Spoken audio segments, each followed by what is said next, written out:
Welcome to BlackUSA.news morning show. I'm your host, William Honolulu Jr. Join us as we explore the news and opinions that impact our community. We break down how the major stories have a very personal, local, and racial impact. No topic is off limits, but even if the conversation gets rough, we're always going to keep it real.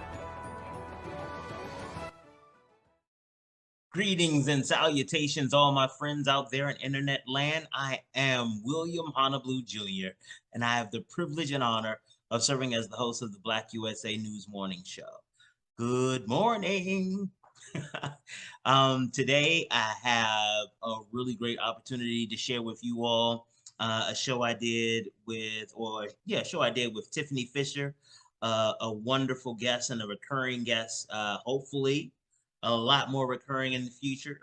Talk about really trust and allyship, what it's like to be a Black person who grew up in an almost exclusively white world, and what it looks like from her vantage point to what the rest of us in urban areas are going through. So it is an amazing conversation. I'm really glad that you all get an opportunity to join me on it. I want to say big shout out to Breadcoin. As we talk about all the time, it is an organization that has created this alternative payment system so that people who struggle with hunger, food insecurity, and things like that, they have access to these Breadcoin that each one has about a $2.50 value. They're able to take these coins to individual restaurants and participating caterers, and they're able to get food. They're able to maintain their dignity without, they were able to get food without having to give up their dignity. We talk about it often that there's a lot of times where we want people to look poor enough to justify us making the sacrifice. We are very grateful that Breadcoin doesn't do that. It allows people to maintain their dignity and still eat. So big up to Breadcoin. You all need to check them out, www.breadcoin.org. All right, let's tell you a little bit more about our continuing coverage of Maryland's 2022 election cycle. Hi, my name is William Honolulu Jr., and I am the General Manager of BlackUSA.news. BlackUSA.news is committed to making sure that our community gets information about candidates directly from the candidates. As part of our continuing coverage of Maryland's 2022 election season, we will be replaying shows featuring candidates for office.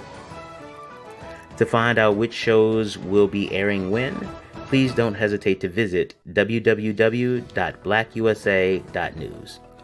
Please also make sure that you like and subscribe to make sure that you get updates from Black USA News. Thank you. Okay, so we are here with Tifani Fisher. Tiffany, thank you. Thank you so much for being agreeing to come back on the show and tell us some more about all of the wonderful things that you're doing out in the western part of Maryland, Allegheny County, as it were. Now, there might be people who have who don't remember you from your last appearance, or they may just be brand new to the show, which is crazy. But tell them a little bit about who you are and what you do out there in Allegheny County.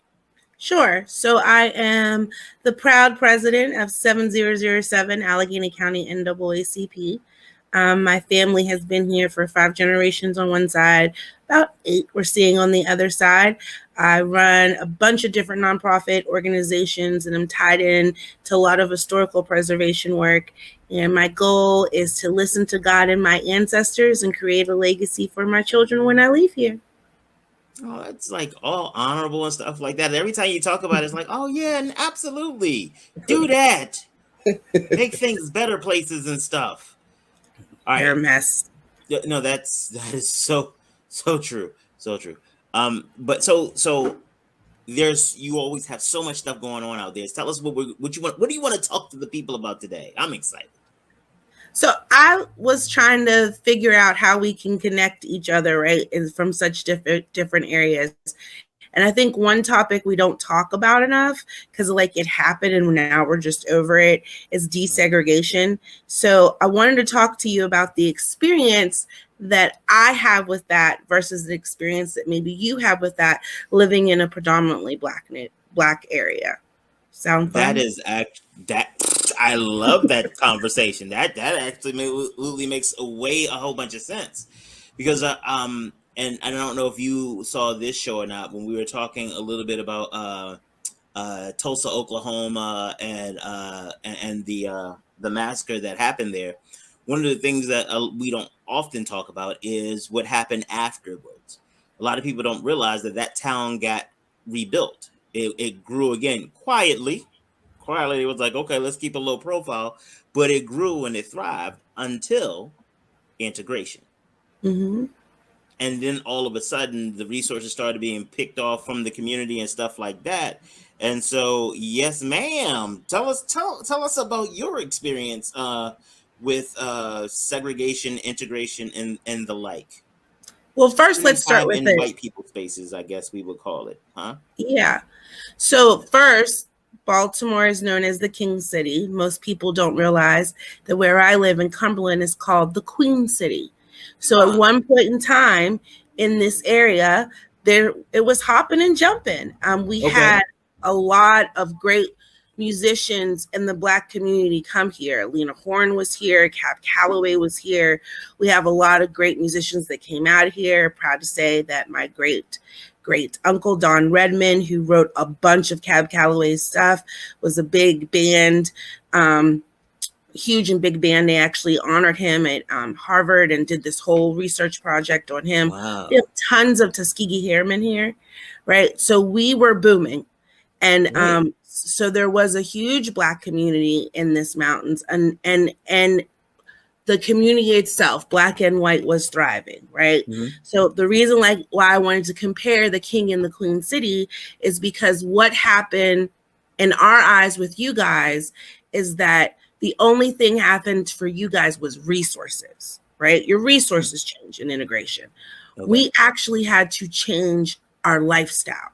So the Black school that the students went to was shut down, where they had all Black teachers, right? My mother-in-law is the best person to tell this story because she went to Carver, which was the Black school here. And when she had to go to Allegheny, she was not happy about it. That was a white school. She was upset. She was mad because in her Black school, she had Black teachers and Black people to look up to, and she felt safe. When she went to this white school, her Black English teacher, Dr. Roman Franklin, and if you come here and you ask anybody over the age of 62 about Dr. Miss Franklin, they're going to have nothing but love and Google eyes. I met her as a little girl. Amazing. Okay. And she went from being the head of the English department and this English teacher to working as a librarian. And basically, they just made her put the books away. Wow. So it wasn't that they just saw that this Black space that was safe for them, the whole neighborhood surrounding Carver, where there was a church. You heard me say on the last call, my great grandmother had a little greasy hamburger joint where the kids went after school, and all these friends that they had from outside of Cumberland that were being bussed in here, losing them. It was the fact that the teachers that they had were now deflated in what they looked at as heroes to just being another Black person or less than.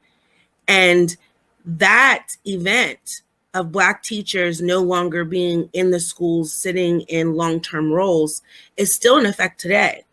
You heard me say last time that my children have never experienced having a Black teacher. I was blessed. I had one.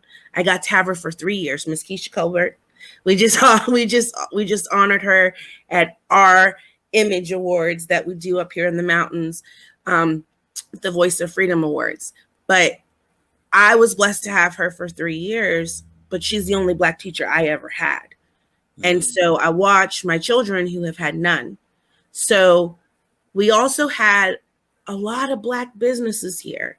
You know, to think that we only have one Black owned restaurant in this area. When my family reached out right now, out of the families I'm connected to, my mother's family had a restaurant, my stepmother's family had a restaurant, and one of my best friend's families, his family came and had their own restaurant. We have one, right? We only have roughly about 6 brick and mortar Black businesses here. So although it seemed as though resources were being poured in to combine us, to us, it feels like it wasn't about making us equal. It was about making us them. And we can erase and the entire Black community and what it did and get rid of all of their stuff. And now you have to live in a white space. Right. Right. And if you want to have a Black space, you're going to have to do it underneath of our terms, or we're going to make it hard for you. Because just like I said, that there's not a lot of Black business here, that doesn't mean that there hasn't been a lot of tries to have Black business here. But it's a small Black community now. So if the white community doesn't support that Black business, right, and they don't find a way to cater to them and to us, they're going to fail. Yeah. So then I go to Baltimore, to the King City, and what I see there is there's these wonderful pockets of Black communities, but what they've done is limited their resources so much that they can't thrive. So did it really help us?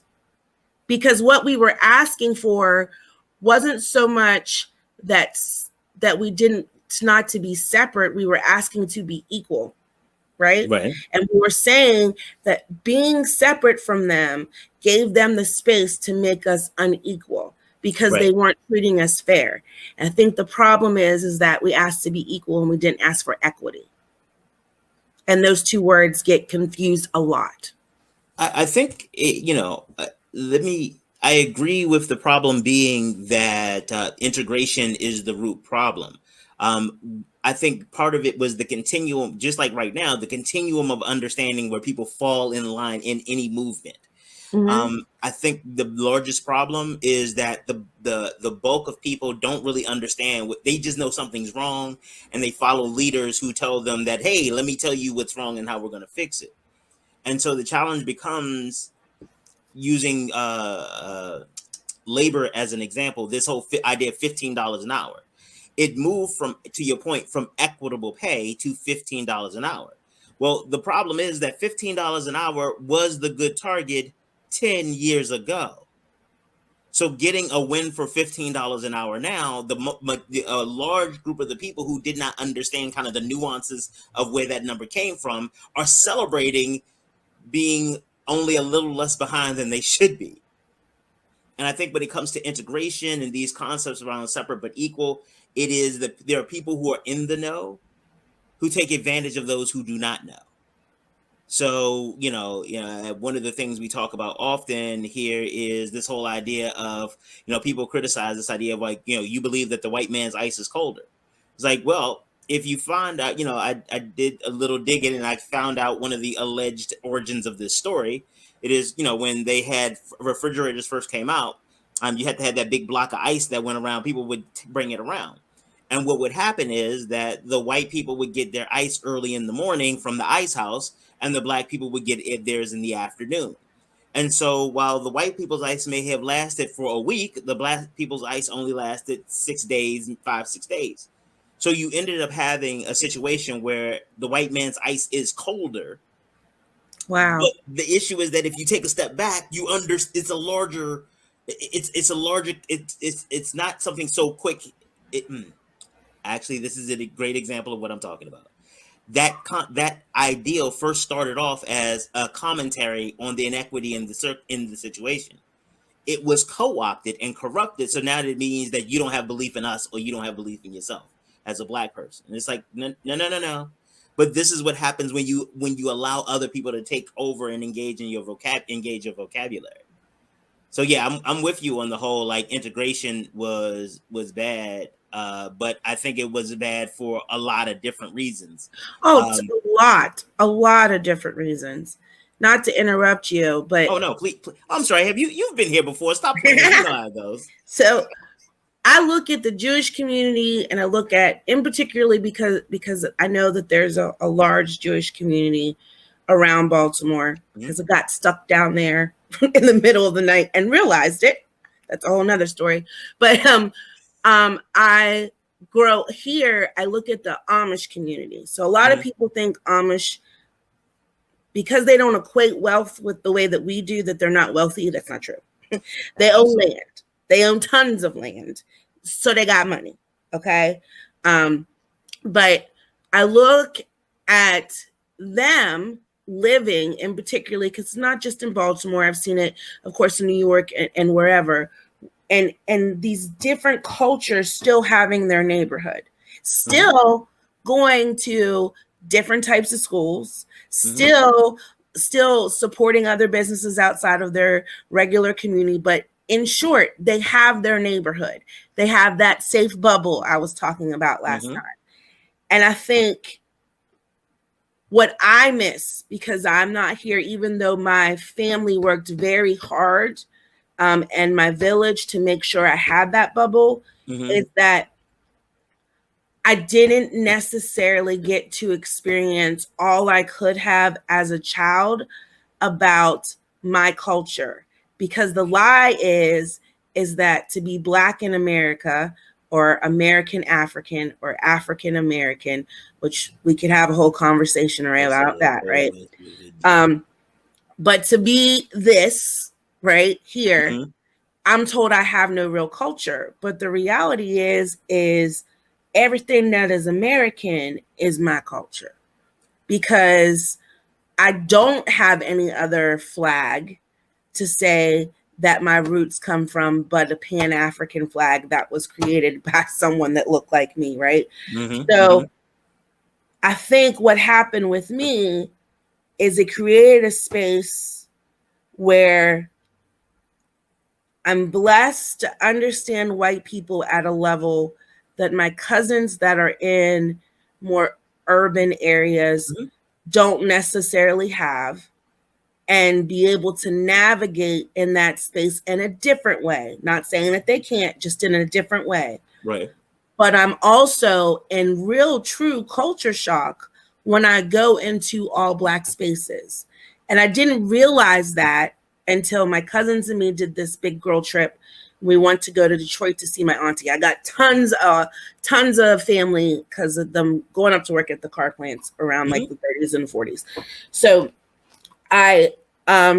we went up there to go see them, hadn't been there as adults. So we're all like in a minivan going, and I was in so much shock because I started calculating in my head. We've been here for 3 days. We've been here for 4 days. I have not seen one white person, right? I saw myself doing stuff. Now my aunt lives in a very beautiful neighborhood, but I'm locking my doors because this is an all Black neighborhood, right? I'm watching, and when people are getting too close to me in the store, I'm clutching my purse like a light lady. And I'm seeing myself do these things and realize that I've been programmed to think that an all Black space that isn't related to me or I don't know personally is not a safe space. Yes. And I said, wow. How weird is it I can understand both sides? Because that same programming that they get, I was getting also, right? Because basically by saying that you can't have a well-to-do or well-off Black neighborhood here, that the only way that it could be a good neighborhood is if it was white and a Black person moved into it, I was programmed to think that we can't do stuff together, that we can't build together without a white person. And that is a lesson that hurt me to my core. And then I got in my spirit, well, I'm taking back everything they took, which really is what started this journey, right? I'm on a mission to get back everything that they took. I want it back now. That was the sass that I came in with, and I don't want to hear no crap about it. I want it today. I don't want the value of it yet, value of it then. I want you to calculate what the value of now plus an with interest %. Yeah, right. And realizing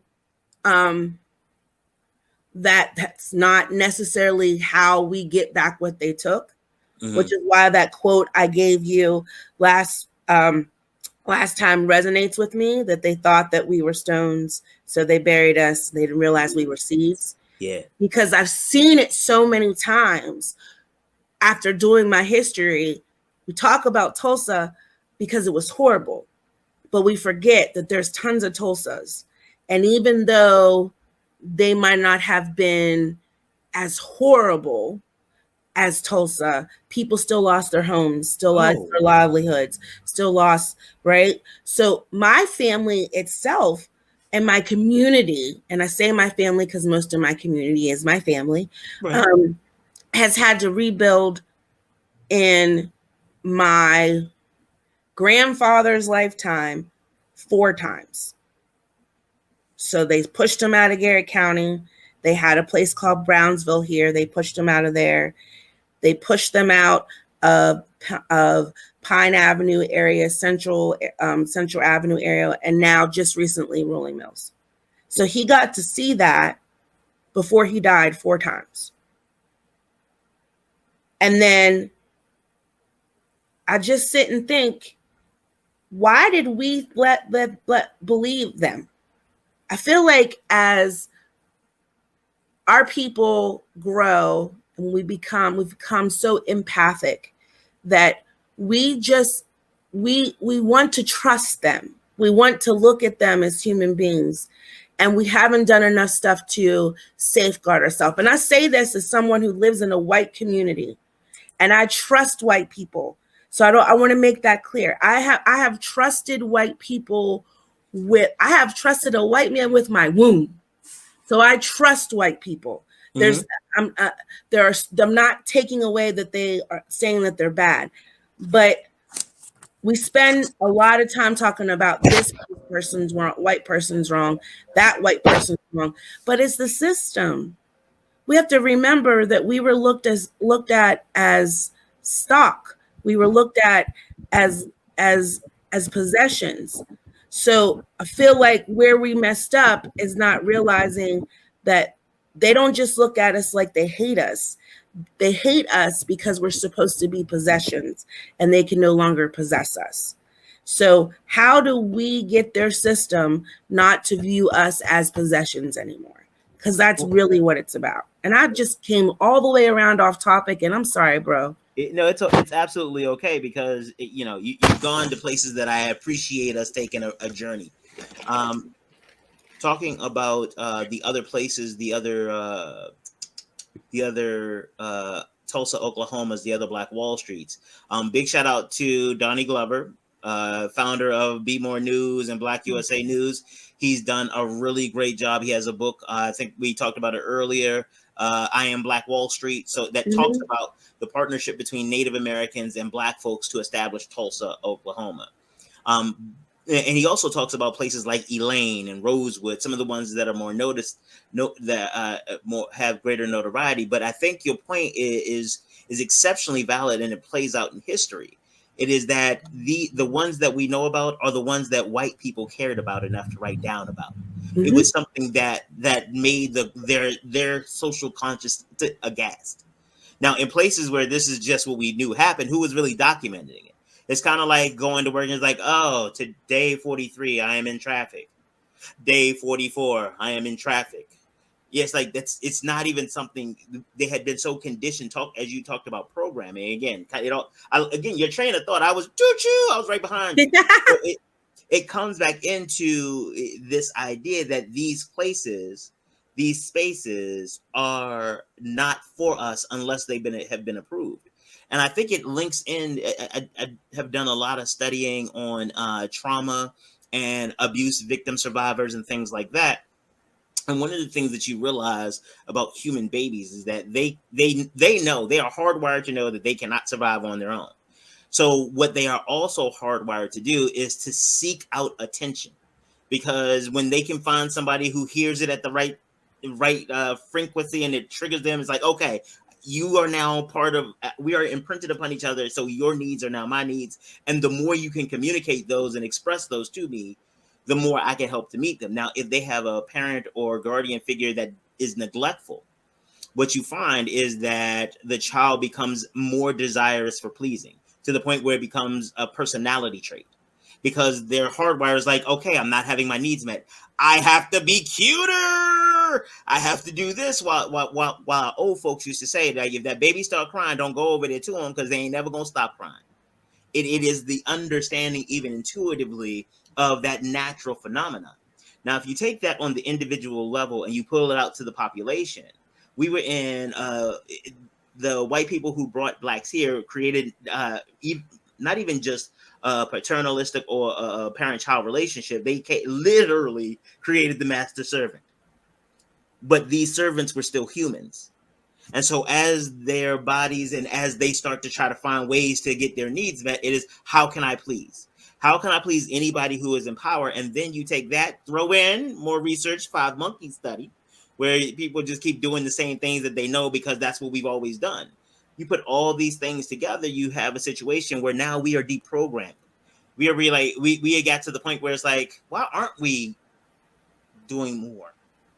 Who said? And especially with one of these lies and social constructs, whether it's the social construct of gender, whether it's the social construct of race, whether it's the social construct of religion, all of these social constructs, the abusive nature of many of them cannot survive in the light of honesty, truth, and information. And that's what's happening right now. That it is being, I did not learn about Elaine in Mississippi until I was in my fucking 40s. I didn't learn about the coup. Hell, I didn't learn about the coup in Wilmington, North Carolina. The only coup d'etat on American soil that everybody was just like, I mean, I guess it happened in North Carolina until 2020.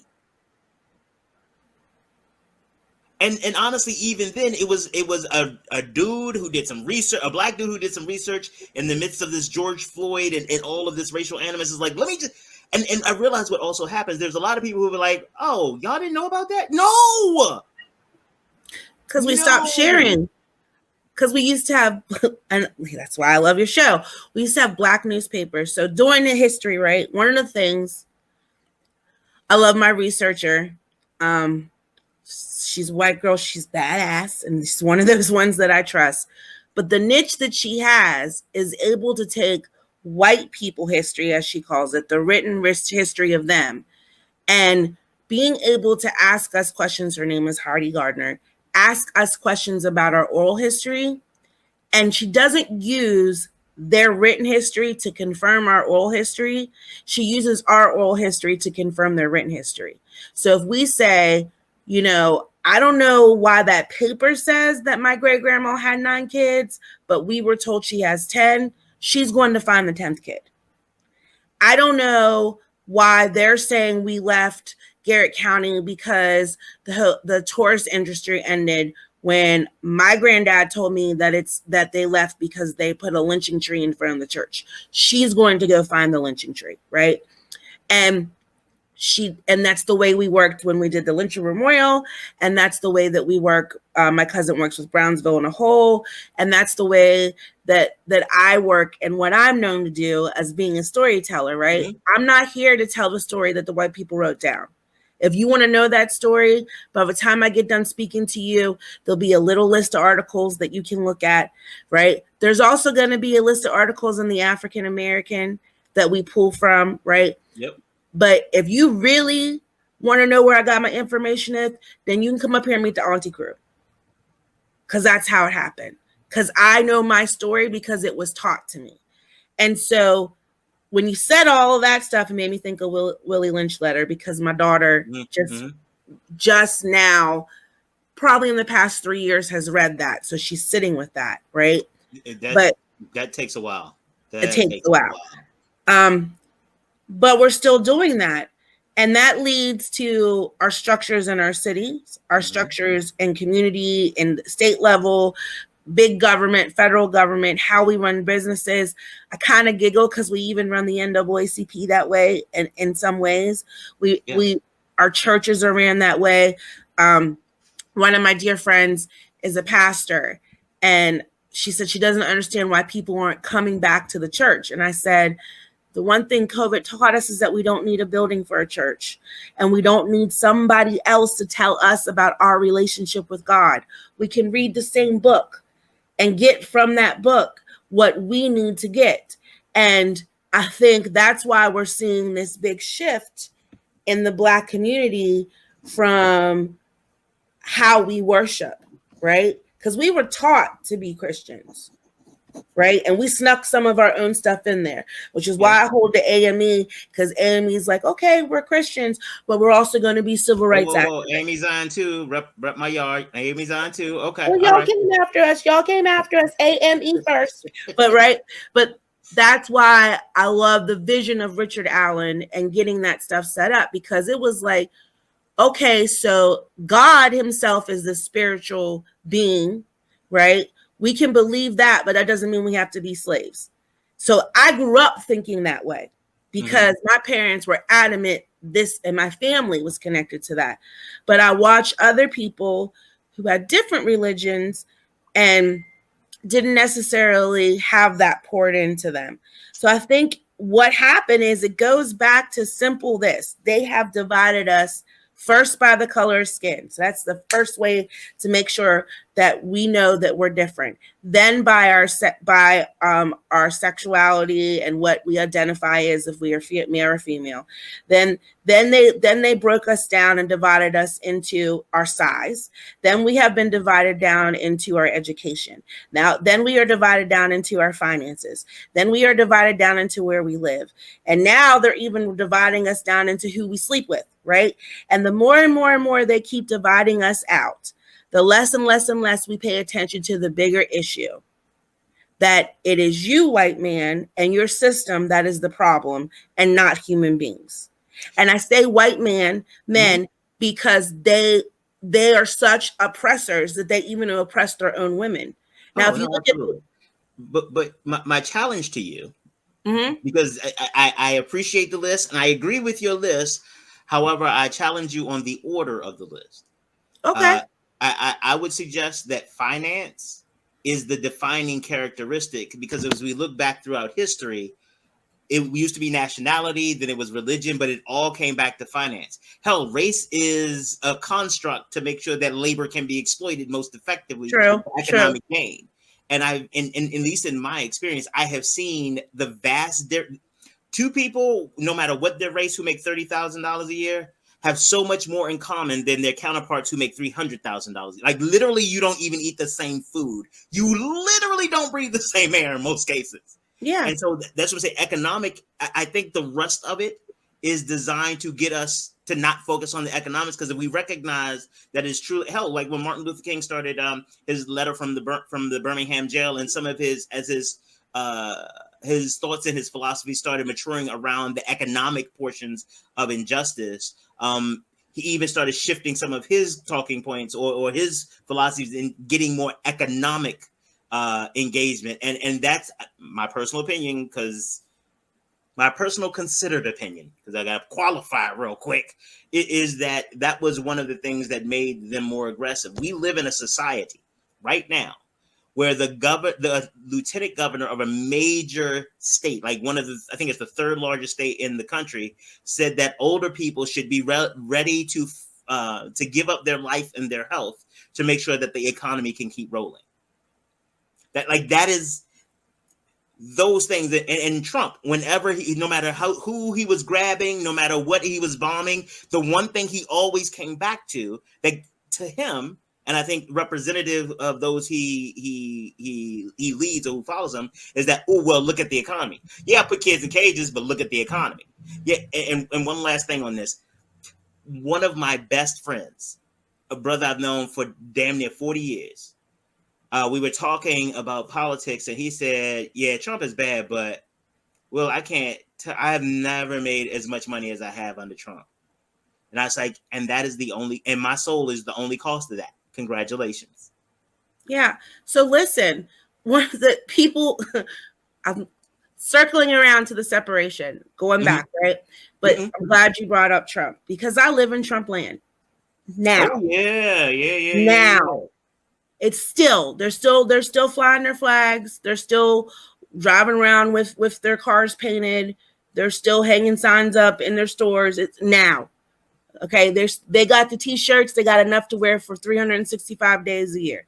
But what I will say is that living in that, seeing people are like, how did he get them to follow him? How could they believe him? He's evil. He's this. I'm going to tell you why. He came to the coal miners. We are poor.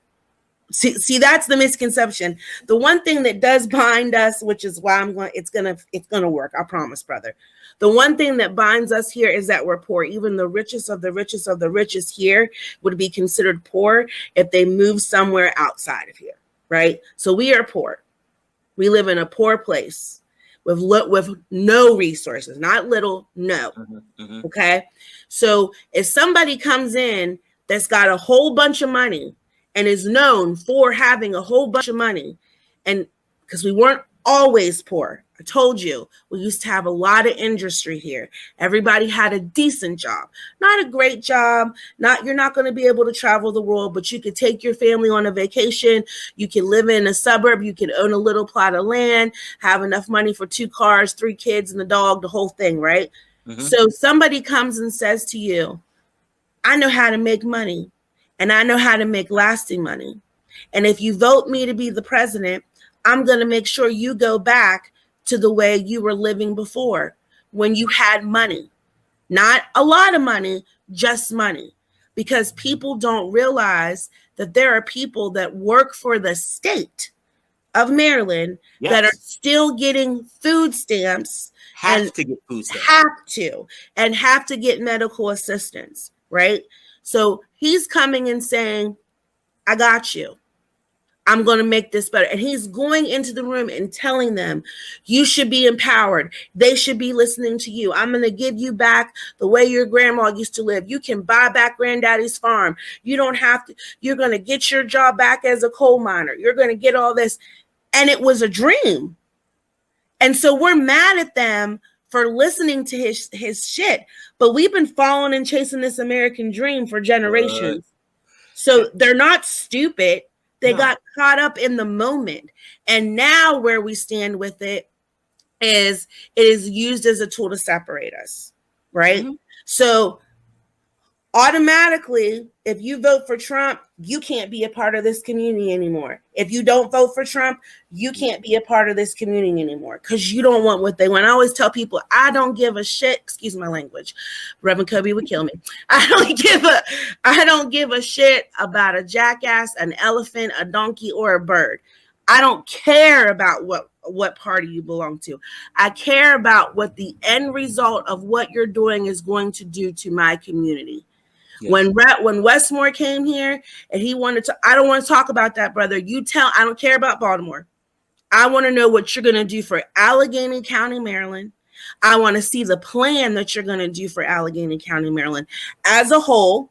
And then I want want you to tell me how you're going to get Black people to be seen, right, in your plan and get to elevate, because we're starting from we're not starting at the same place. If you're not going to talk to me about that, and it wasn't just for Wes, it was for Jan, it was for all of them. I don't even remember the guy's name now because he didn't win the seat. But he came, his white dude, and he had a sister. She was from Montgomery County. Huh? Francho? I think so. Peter Francho? Yeah. I just know the Black lady used to be a mayor in like Montgomery or Prince George's County, and I knew her. Francho. Yeah. He brought her down and sat her down like I need to have a conversation with her. I was like, I want to talk to you. You hold the power. You're a white male. So it's great that she's going to be back there helping you write policies, but what are you going to do with your privilege for Allegheny County? And where he lost me wasn't in that conversation, even though he didn't say much. Where he lost me is when, because I'm not going to just believe what everybody else Oh, said. absolutely. Not right. I'm that person that when Obama was running and Hillary was running was like, like asking a bunch of questions, right? So he got up there. We had just experienced 2 murders in Hagerstown, and one here in Allegheny County, a stabbing. He gets up and starts talking about something that happened in Baltimore and said, "That's look outside. That doesn't happen here."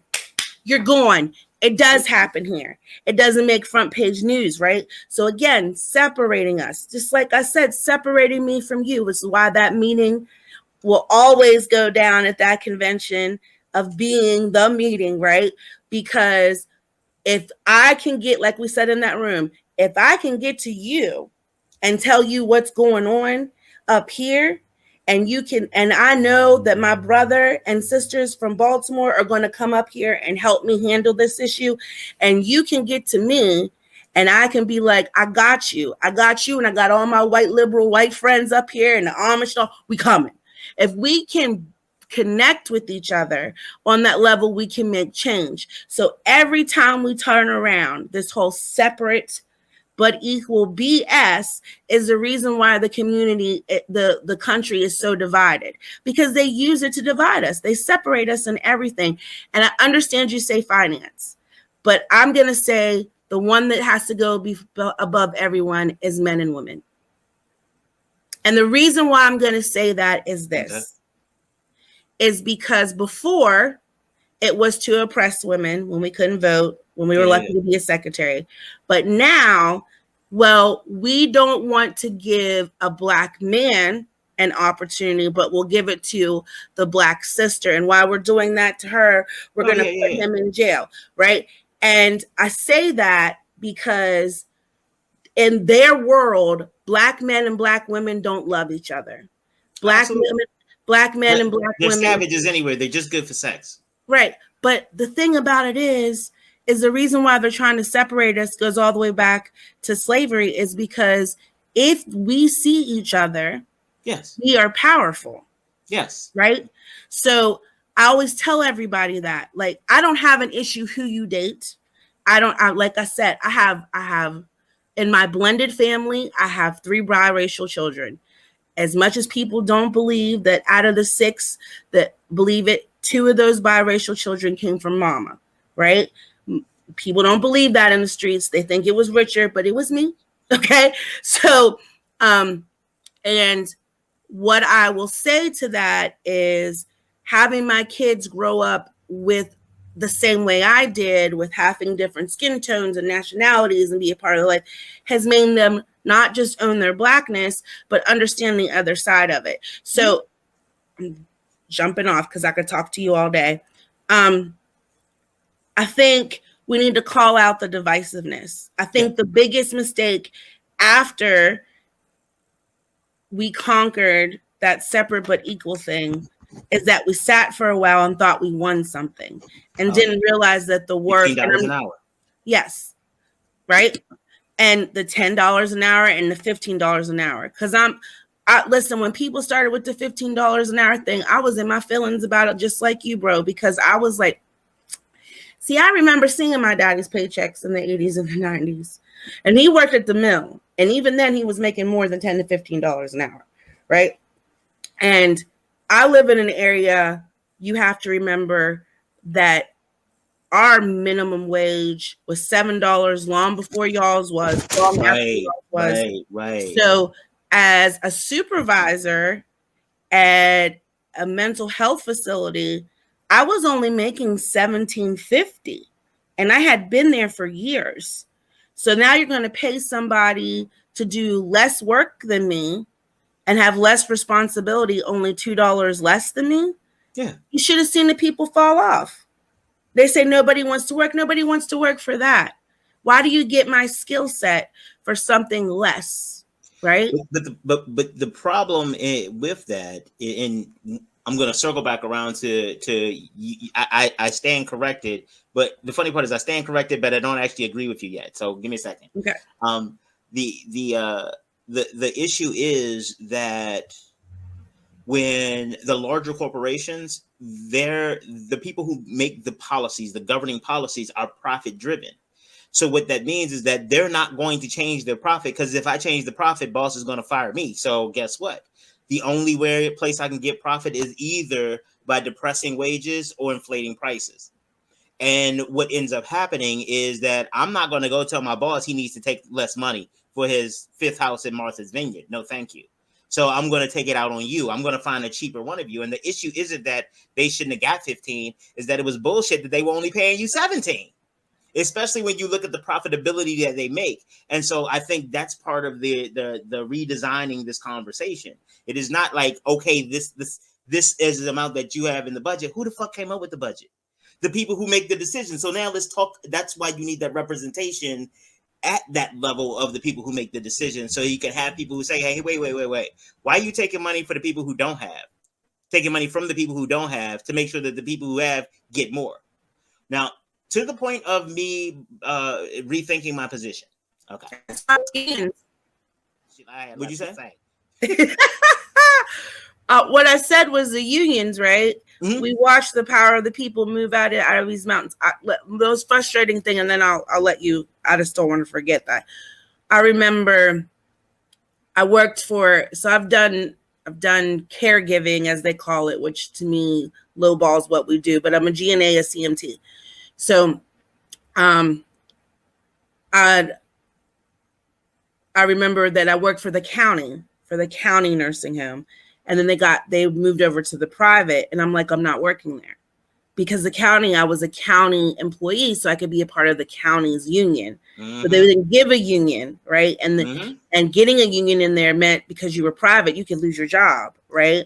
So when you were saying all that, it made me think of that, how the unions went out of there, because the power of the movement came when we joined forces with the labor union, right? So I look at the medical professionals who just went through COVID, who are so powerful in this country, and the low ball, right? Who people don't look at, who are the ones that come in your room and make you feel good, take care of you, rub your back, all that stuff. GNAs and keep you alive. Yeah, you know, if you go to a nursing home and you have good GNAs, your parents' experience is going to be beautiful. I will say that as one of them. And they bust their butt. They got 13 to 14 patients alone, and they work doubles, and they're the most unseen person in the healthcare field. They don't have unions. And so the reason why, when you were saying all that, I was like, yeah, that's why they dismantled them. That's why they got rid of them. Because again, they separate us, and we're only thinking about the individual. Look how much power. And therein lies the epiphany that you have helped me come to today, that I have to reflect on my position. I think I got caught up in the category of finance because that's where I saw it the most. I think even more so, it is less finance and just power. And the reason I say power is that it is the more, because when you were talking about women, I was like, yeah, but they did that to maintain, because the guys who started it was just guys. And so that it wasn't necessarily a decision, but then it was like, then other people have money when it's just them. It's, I have decided that you all are my people. Your people are my people, and it only goes down this far, and everybody else is for us to feed off of. And however they define that. So if I am a powerful person and I have loyal, employees, who've been with me the whole time, they are now part of my people, and I was in my privilege, even no matter what their station in life is, because of their proximity to me. Otherwise, like fraternities, if there's a brother that shows up and just give me a go and say, hey, I'm frat, can you blah blah blah, there is at least going to be a consideration, and more likely than not that I'm going to do it, because he is part of this esoteric group of frat. And I think that is what happens with power. They decide who is, just like Trump. The thing, Trump, I despise him as everything, but he has been one of the greatest case studies in economics, social dynamics, and the irrationality of humans. He is an amazing case study in psychology, because what he's shown me is that nobody actually wants the truth. They just want the fantasy, and they're willing to give you whatever you want for the fantasies. It's pimping. It is how, tell you whatever it is you want to. Yeah, it'll be okay. Okay. We live. Oh, go ahead. What I will say about him is Trump was only powerful because they gave him power, which is why I start snapping my fingers when you brought that up, because I'm glad we're both there, right? I think when we figure out what the issue is, then we can talk about solution, right? And I'm a solution-oriented person. Absolutely. So until the next time I talk to you, I'll be trying to figure out a solution for this thing. But keeping me up at night. But I laugh at people when they're like, Trump did this, Trump didn't do nothing. Trump had a whole team because he doesn't understand politics. He's not educated. The man cannot form a complete sentence that makes sense without somebody telling him what to say. That's reality. But all of the people underneath of him, all of the people that put him there, put him on the vote, that helped him with this campaign, those people realized he could have power. And so they fed into that. And what happened is he was intelligent enough to say, oh, they think I'm stupid too. Go ahead, help me get in this position. Go ahead, help me do this, because now I'm here. And I might not know all the logistics, and I don't know what a coup is, and I don't know what the law is, but I know this: you can't say nothing because my name says President Trump. But wait, you know what he did? You know what he did? Now this is gonna give me some notices and some emails and stuff like that, and I welcome them all. Bring them all. I want the smoke like I'm grilling. Okay, to let y'all know what's going on. But do you know, when you were describing his model, do you know who it sounds like? No. Jesus the Christ. You're gonna get some emails on that. Yeah, let me. You're gonna get some emails on that. And let me explain to you why. Again, didn't say the philosophies, but the method of ministry is the same. Jesus did not stay in the synagogue with those who were well educated because they had other experiences and understanding of the message. So what he did is he went to the pimps, pushes, and hoes who had also been ridiculed by the same establishment that pushed back on him. And he's like, look, I'm God's son over there. Y'all don't even know me like that. I come from the kingdom, okay? Recognize. And they was like, a word? He's like, yeah, and he spit that Jewish faith.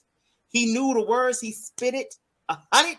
They was like, oh, okay, so you do come out of there. And so he led them. Now, cool, he was doing it for, love, peace, and happiness. And Trump was done, emoluments and self-ingratiation. But it is that same kind of behavior. Again, talking about the behavior, not the philosophy or the divinity. But let me also say this. You give Trump enough time. You give them enough time. I bet you give them 2 generations with people not pushing back, Trump will become divine. I saw this one he already is here. He already is here. He already is here. They worship him. This man literally said, we can't negate this. This man said, stand back and sit down. Stand back and sit down, right? And then said, tweet, meet me there on January 6th. Oh, absolutely. And they got there and listen and see, y'all talking about you might have saw somebody that could have looked at like somebody. There are people from here that we know that were there. They loaded up in buses, doctors, lawyers, teachers, all that, and rode down there. I know them. They were there. And these are people that their kids played football with my kids. They ate at the lunch table with my kids. Like, these aren't like these are not stupid people. They are business owners. And they got in the car and they waited with all of their symbols, right? And listen, ain't nobody on here got my email and don't give it out. Just like you said about Jesus, and just like you said, but it's not just Christianity. It's the same way with the Muslim faith, right? Yeah. They waited there from a message from their God, right? And I'm going to save myself in a minute.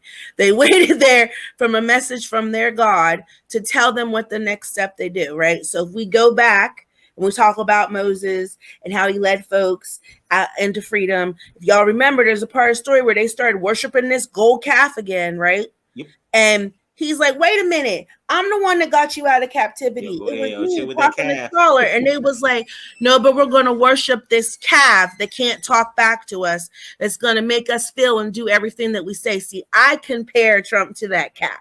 He's the gold calf, right? He's the thing that makes you think you can do whatever you want, and it's easier to worship him than to look and reflect at yourself. So, okay. All right, I see what you did there. I see what you did there. I see what you did there. I enjoy talking to you, and you know what? I'm looking at the time on top of everything else. This might be a divine intervention for us to like let this one go, because this is gonna be enough of emails for me to handle and stuff like that. But like I told you, bring the smoke. Because not too many people know I spent a semester or two in seminary school. It didn't take. Clearly it did not take. You're a mess. I'm gonna go read my Bible now. I'm somebody's Sunday school teacher. You done gonna get me in trouble. So wait. This ain't gonna be the last time we see you, right? You got anytime. I have separation anxiety and abandonment issues. I gotta make sure that you're gonna come back. Okay. I'm gonna come back. You send me the topic. I typically have Thursdays around this time free, so you let me know. We'll work it out. All right, so check also out there. Then I like whatever topic you bring, because I'm like, oh, this is what I've been thinking about too. Oh my God! You know what I enjoy? I enjoy the pushback, and I enjoy watching us both process and get to that. I feel like that makes me learn. I love anybody that can make me push back. I don't like people just, I don't like yes men. So I enjoy this and had fun the past 2 weeks, and I'm excited to come back. I really do. All right. And we're going to get to these mountains to do this tour. Oh, absolutely. Go ahead. You know what? I saw gas around $3.99. So I may be up there soon. So like it got down to $3.99. So I might be able to make a trip soon, because that takes extra gas. The mountain is up, and like the elevation causes me to 30% more gas. So I'm gonna wait till to go down a little bit more, because I don't have no airports that I could fly from BWI to Allegheny. That's not even a thing for real. That's not a thing. No, that's not a thing at all. We go to BWI or we go to Pittsburgh. Unless you want one of them little planes, and you're good. We need to keep you around. I'm not. I am built sickly. I'm built very sickly. So I don't appreciate little planes with little seats. I need something where I can just hold on, and I don't get. Because I got, okay, I know I said I'm going to let you go, but this real quick, real story. I got on this puddle jumper, and I swear to you, I was breathing like the dude at the end of Harlem Nights. Because it was like so tight, and like I felt my fat roll on the lady beside me, and you kind of tried to tuck it in with my elbows real quick, like sit like this. It was a mess. Listen, I wouldn't fly for years until the year before the pandemic. I went to on a cruise with my family, and I flew, and I had all kinds of anxiety about flying. But they made me mad at BWI, and they delayed the flight, and I was going to miss my cruise. So by the time I get on the flight, I was so mad that I didn't even pay attention that I was in the air. So that on the way back, it was actually my first real flight. I still didn't enjoy it, but it's not my thing. But one of my kids did civil air patrol here at the airport, and she was she was so great at it, and they were excited about it until they were going to go put her in that plane. She was like, wait, I'm only 15 years old. I'm not flying nothing. Time out. This is not the way it's working. But I appreciate you, and thank you. I don't want to keep you. I know you're going to get in trouble for production for going over. Okay, so we might have to just add another show of you and me and do like extra clips that we just show on YouTube, because this is fun. I'll be having fun, and sometimes I don't get to have fun, and I just really cherish it when I do. Same here. I be saying all the time, I always got to put on I am the leader. Sometimes I just don't want to put that on. I just want to have fun, and I enjoy talking to you. So I appreciate you, my brother. Keep doing what you're doing. It is needed. We need a space to talk about us and process our feelings. And I did not know that about you until the end of the week, that this is what you did. So I'm excited that you are this person, and it gives me joy knowing your personality now and seeing you shine. So thank you for stepping up to make sure that we have news about us and for us. I really appreciate it. Oh, not a problem. Thank you. And I'm looking forward to the next time you come through. All right. God bless. Bless you too. Bye. Did I do that right? I told y'all I know dope people. Didn't I tell y'all I know dope people? Man, listen. I am so grateful that Tiffany came through and blessed us with knowledge. I love the conversation. We have a good time, and this will not be her last time on the show. You heard her, y'all heard her. She said this will not be her last time, so I'm looking forward to the next time. So, y'all know how we do. We will be black tomorrow.